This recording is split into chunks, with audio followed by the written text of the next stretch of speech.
Hello, my name is Axel Brando, and I'm going to present our article which proposes a new framework based on an uncountable mixture of asymmetric Laplacians to model heterogeneous distributions.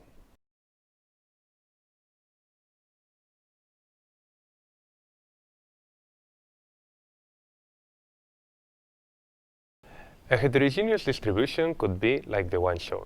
That is, a distribution that contains complex behaviors and generally avoids strong assumptions like symmetry or unimodality. To illustrate when we might come across this kind of problem, I will now show you a simplified example.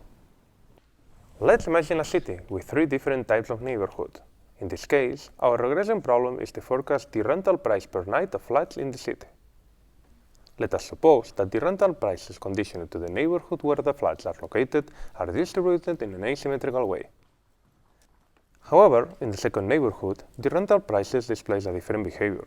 Let us imagine that in this area, the prices are stabilized and they have a central tendency with some deviation.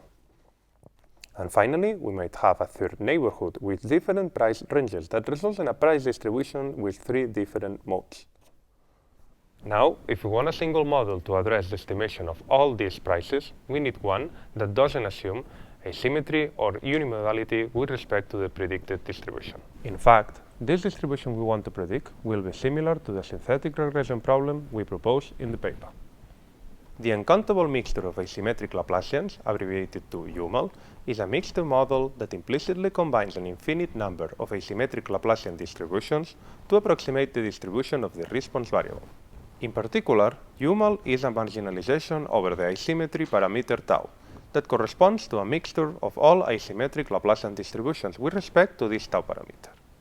Furthermore, as explained in the paper, jointly optimizing all asymmetric Laplacians as a mixture allows us to bypass limitations such as the crossing quantized phenomenon present in quantum regression.